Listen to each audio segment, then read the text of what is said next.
Hey, it's me, Flicking, back with another DVD video. This time around I'm going to be doing my favorite horror films from my collection of the last decade, or at least the last 11 years, from 2000 to 2011. And before we start, just in case you think I left anything out, this is just based on my opinion. So if you feel another way, leave a comment in the page or whatever, or maybe if I left something out, I just don't own it, because these are just my favorite horror films from 2000 to 2011 that I own.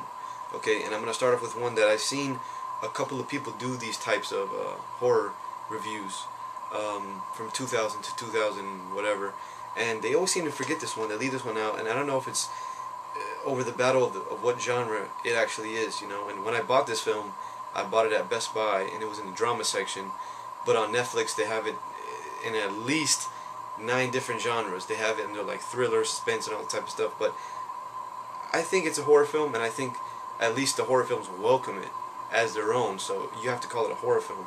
And it's American Psycho, and this is the uncut version, the Killer Collector's Edition.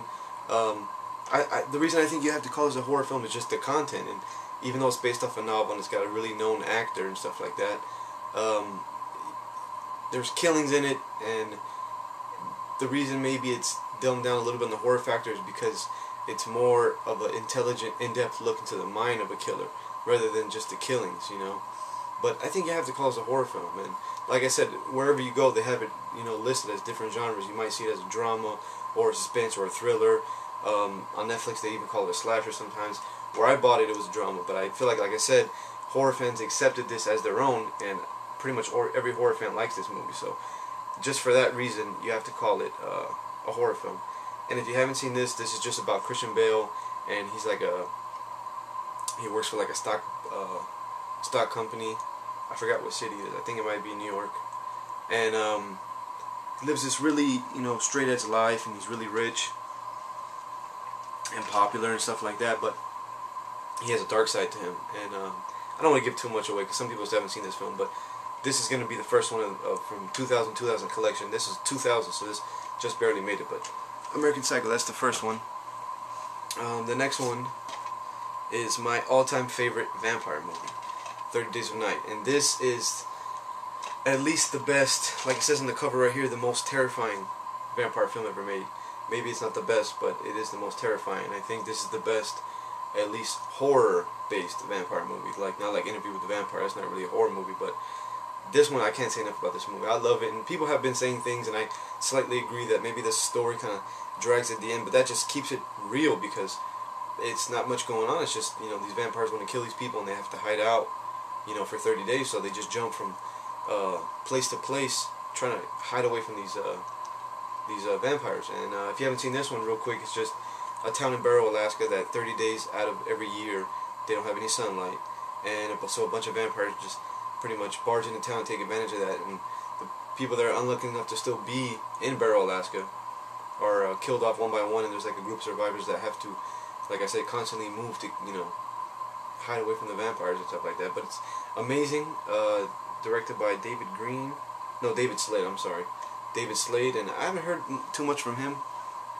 before or since, but it's an amazing movie, and I haven't seen too many people put these in their collection either, but that's fine. Everybody's opinion is their own. So, and real quick, I just got this. This is the 2-disc special edition of 30 Days of Night, and it's I got it from Amazon UK, and it's the same movie, just Region 2, and it's got 2 discs, and it says it has a bunch of special features, but from what I read online, it sounded like just the same ones. But I'm such a fanatic for this movie, I had to double dip on that one. I had to get this because I felt like this movie deserved a 2-day special edition of itself anyway. And the other one actually has a lot of special features as is, a lot of featurettes. But I decided to get this, and I don't know, maybe they'll release a better copy in America after a little while. But that movie's amazing. You have to see that movie. Another one that I really liked, real quick, Hatchet. This is directed by Adam Green. I think he's doing great things for horror. I hope he keeps it up. And I hope they let him make, people get behind him and back him. You gotta back this guy because this guy's making really good. You can tell he's a student of the game and he's a real fan because he makes great horror films. If you haven't seen Hatchet, it's about it's a story of this this kid named Victor Crowley, and he was born deformed, and his father is played by Kane Hodder, the guy that plays Jason. Everybody loves him. And they live in Louisiana Bayou, and then he's tormented by kids, and the father tries to keep him away, tucked away so nobody messes with him. And then one night, these kids throw firecrackers at the house to taunt him and all that stuff, and then the house catches fire, and the father tries to get him out by using an axe to chop the door down, but instead he chops his own son Victor Crowley in the face and kills him. And then a couple years later, the dad dies from a broken heart, they say. But the day his dad dies, Victor Crowley's spirit comes back to haunt the area of the bayou. So then, of course, a bunch of people get on a haunted boat tour to the bayou. They get stranded there, and then, of course, you know, bloodbath ensues and stuff like that. But it's fun horror. It's not dark or anything like that. It's really fun. The kills are hilarious. I just laugh all the way through this movie. So this is the type of movie you would watch just for fun, and don't take it too seriously. But it's really good. It's like a really good homage to it, like it says right here. Oh no, just say on the front. Oh yeah, old school American horror. It's awesome. It's perfect.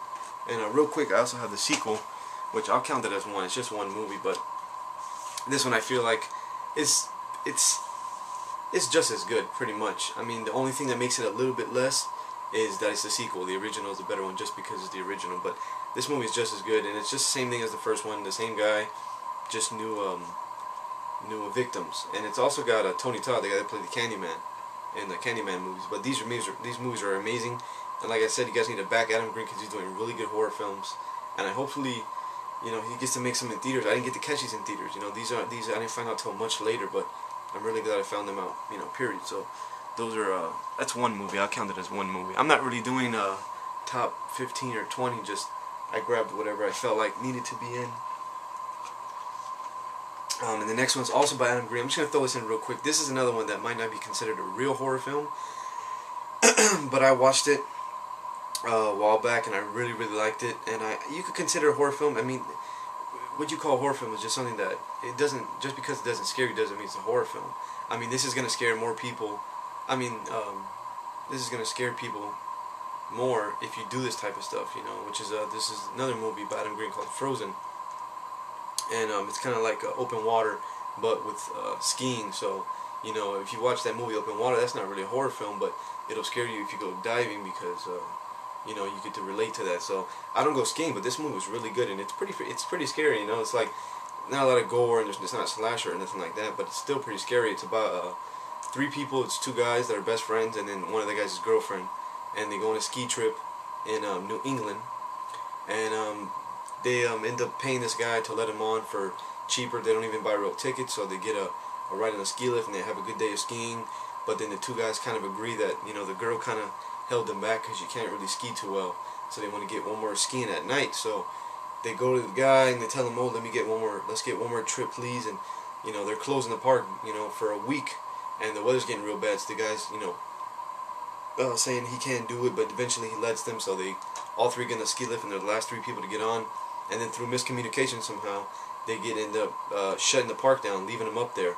They shut the lights off and everything, so they're just stranded up there, and they have to find a way down, and it's really terrifying. The thing is, like, he shoots the whole movie, and I always thought that movies that don't have a change of scenery, like open water and this and phone booth, that you have to make them really good in order for the movie to be good, because if not, it just gets boring. But you know, he chooses his shots really good, and also there's wolves below them in the woods, so that makes for more horror. And you know, maybe this isn't a horror, but I liked it a lot. And I figured that, you know, if it scares you, whatever other people think doesn't matter. I thought this was really good. So this made my list, Frozen.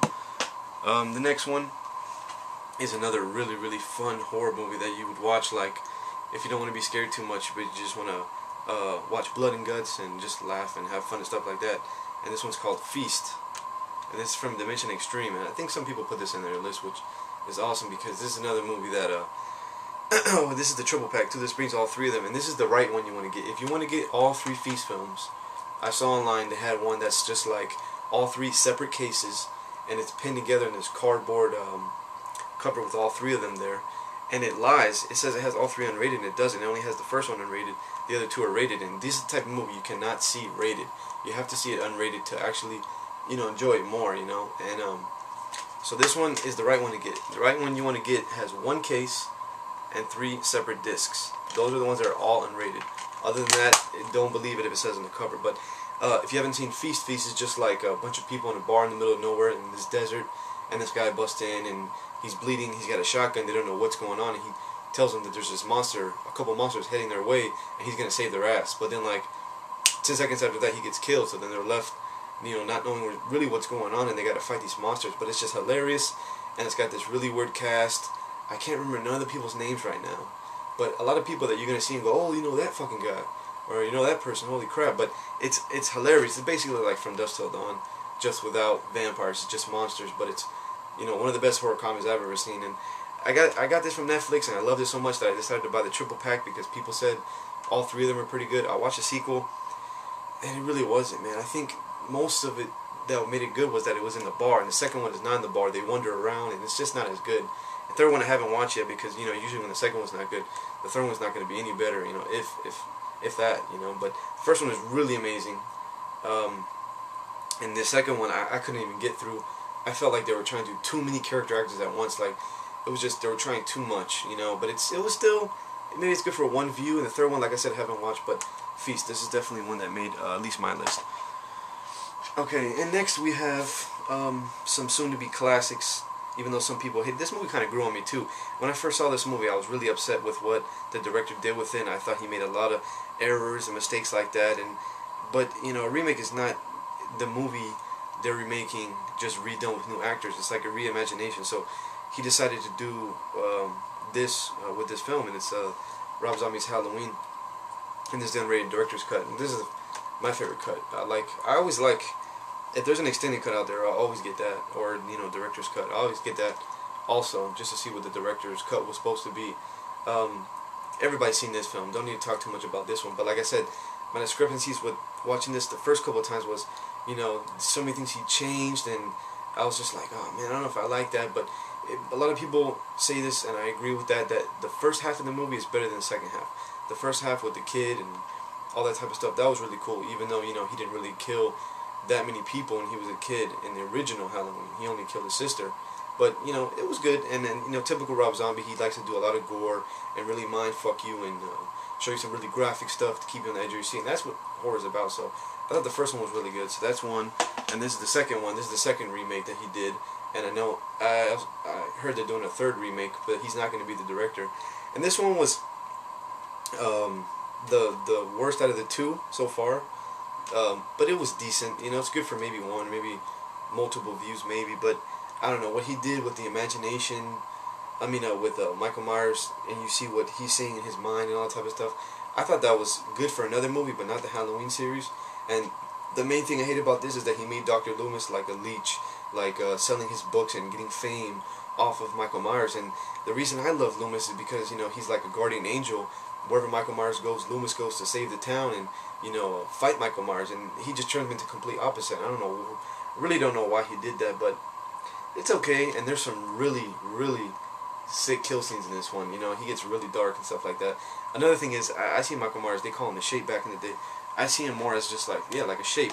I don't want to hear him speak. I don't want to hear nothing. And in this one, he makes him grunt a couple times, which is, it's a small little problem, but still, I didn't like that. I don't want to hear him say anything at all, you know.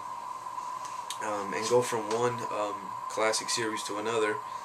This one wasn't the greatest movie, and they may have been able to do more stuff and better with it. But you got to put it in because, you know, it finally came out. It was Freddy vs. Jason.